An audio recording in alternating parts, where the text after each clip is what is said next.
তুমি কি কখনো ভেবে দেখেছো একটা জিনিস, দুইজন মানুষ সমান পরিশ্রম করছে, সমান সময় দিচ্ছে, সমান কষ্ট করছে, কিন্তু একজনের জীবনে পরিবর্তন আসছে আর আরেকজনের জীবনে কিছুই বদলাচ্ছে না। একই রকম সকালে ওঠা, একই রকম মেহনত, একই রকম ত্যাগ, তারপরও একজন এগিয়ে যাচ্ছে আর আরেকজন যেখানে ছিল ঠিক সেখানেই থমকে আছে। এটা দেখে অনেকেই ভাবে যে হয়তো ভাগ্যটাই আসল বিষয়, হয়তো ওই মানুষটার লাক ভালো, বা হয়তো ওর কাছে বেশি সুযোগ আছে। কিন্তু আজ আমি তোমাকে একটা সত্যি কথা বলি, পরিশ্রম করা এবং সঠিক পরিশ্রম করা এই দুইটা কিন্তু সম্পূর্ণ আলাদা জিনিস। আর এই পার্থক্যটাই বেশিরভাগ মানুষের জীবনে সবথেকে বড় বাধা হয়ে দাঁড়ায়। আমরা সবাই শুনে এসেছি যে পরিশ্রম করলে সফলতা আসে, কষ্ট করলে ফল পাওয়া যায়, লেগে থাকলে একদিন সবকিছু বদলে যায়।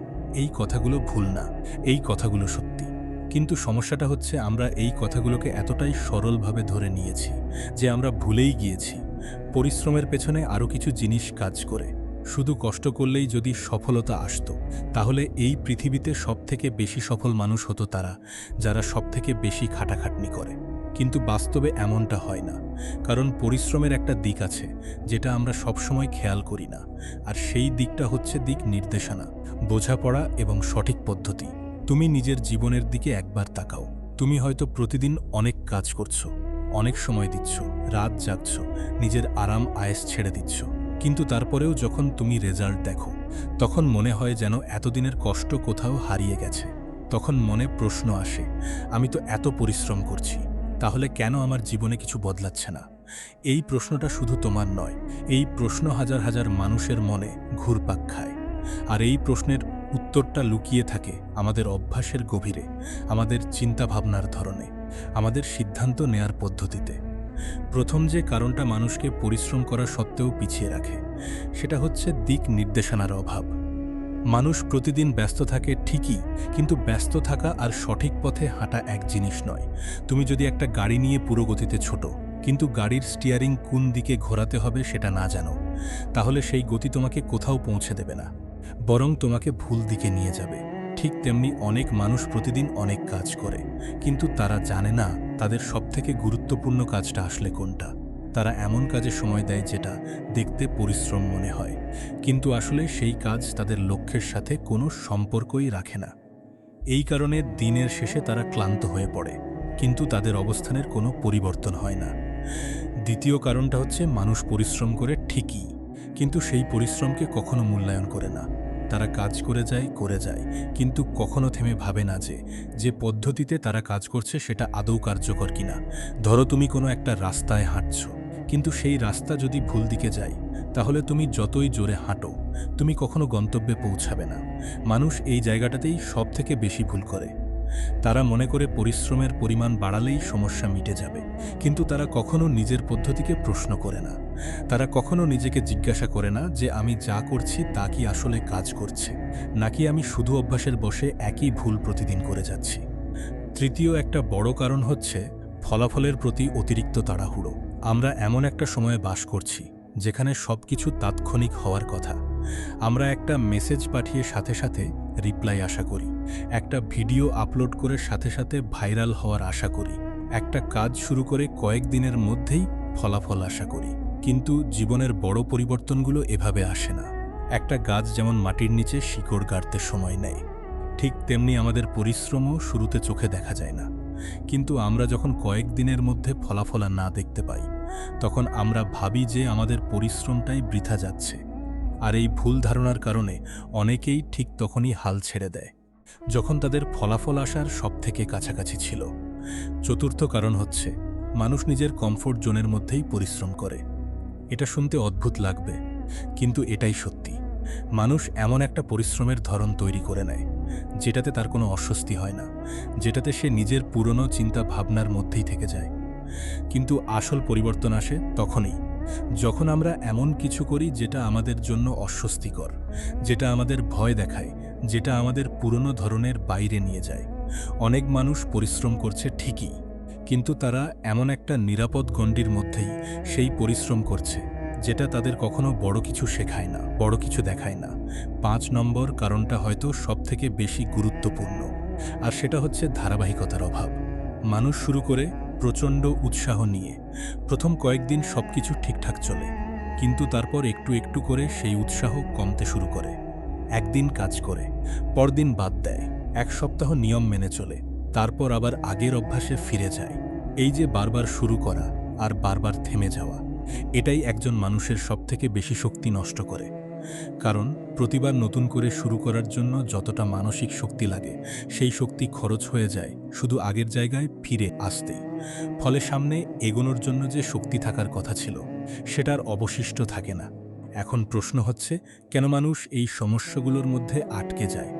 এর পেছনে একটা মনস্তাত্ত্বিক কারণ আছে। আমাদের মন সবসময় স্বস্তি খোঁজে। কঠিন কাজ করার চেয়ে ব্যস্ত থাকা অনেক সহজ, কারণ ব্যস্ত থাকলে আমাদের মনে হয় আমরা কিছু করছি, যদিও আসলে আমরা কোথাও এগোচ্ছি না। এই মিথ্যা স্বস্তিটাই আমাদের সবথেকে বড় শত্রু।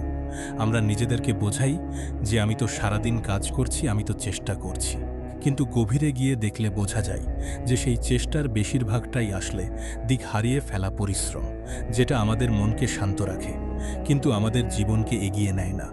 আরেকটা গুরুত্বপূর্ণ বিষয় হচ্ছে, আমরা প্রায়ই নিজের ব্যর্থতাকে ভুলভাবে ব্যাখ্যা করি।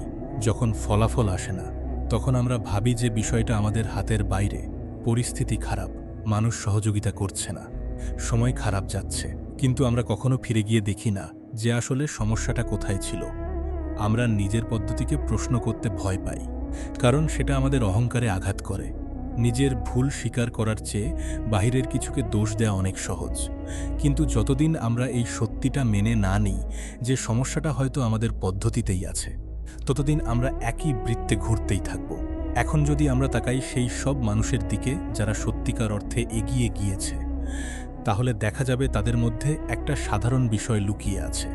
তারা পরিশ্রম করে ঠিকই, কিন্তু তারা প্রতিনিয়ত নিজের পদ্ধতিকে পরীক্ষা করে, নিজের অগ্রগতিকে পর্যবেক্ষণ করে, ভুল হলে সেটাকে সংশোধন করে। তারা কখনো একটা পদ্ধতিতে অন্ধভাবে লেগে থাকে না, বরং তারা প্রতিনিয়ত নিজেকে জিজ্ঞাসা করে যে আমি যেটা করছি সেটা কি আমাকে সঠিক দিকে নিয়ে যাচ্ছে।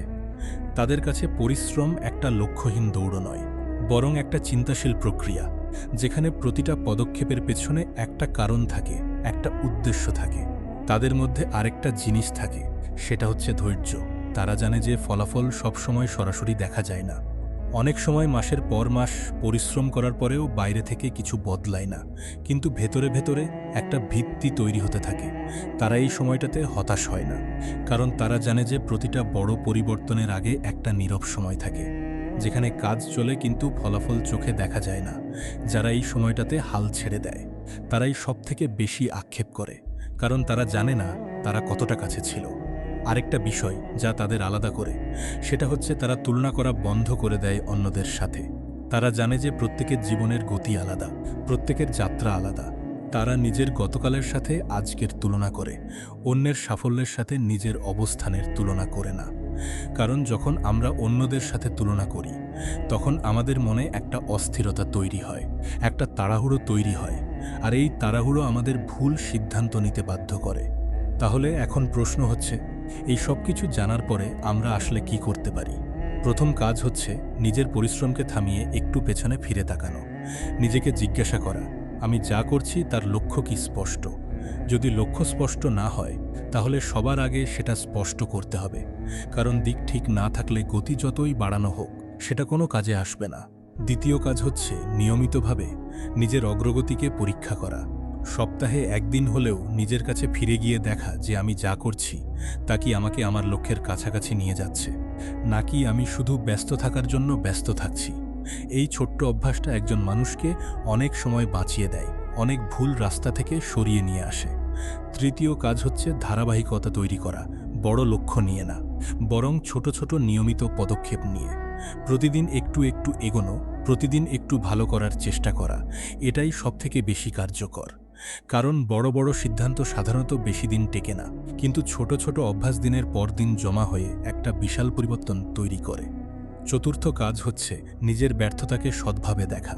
যখন কোনো কিছু কাজ না করে, তখন সেটা নিজের ভুল কিনা সেটা খতিয়ে দেখা। বাহিরের কারণ খোঁজার আগে নিজের পদ্ধতিকে প্রশ্ন করা।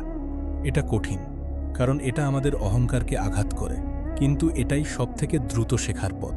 এবং সবথেকে গুরুত্বপূর্ণ কাজ হচ্ছে ধৈর্য ধরে রাখা। এমনকি যখন কোনো ফলাফল দেখা যায় না তখনও। কারণ জীবনের সবথেকে বড় পরিবর্তনগুলো সবসময় নীরবে তৈরি হয়, চোখের আড়ালে তৈরি হয়, আর একদিন সেই পরিবর্তন হঠাৎ করে সবার সামনে প্রকাশ পায়। তাই আজকে যদি তুমি মনে করো যে তুমি অনেক পরিশ্রম করছো কিন্তু কিছুই বদলাচ্ছে না, তাহলে একটু থামো। নিজের পরিশ্রমকে দোষ দেওয়ার আগে নিজের পদ্ধতিকে একবার পরীক্ষা করো।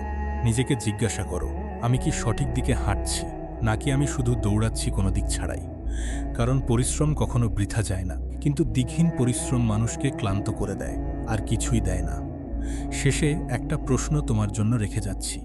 তুমি যে পরিশ্রম প্রতিদিন করছো, সেটা কি তোমাকে তোমার লক্ষ্যের কাছাকাছি নিয়ে যাচ্ছে, নাকি সেটা শুধু তোমার মনকে শান্ত রাখার একটা মাধ্যম হয়ে দাঁড়িয়েছে? এই প্রশ্নের উত্তর যদি তুমি সৎভাবে খুঁজে নিতে পারো, তাহলে তোমার জীবনের সবথেকে বড় পরিবর্তনটা ঠিক সেখান থেকেই শুরু হবে।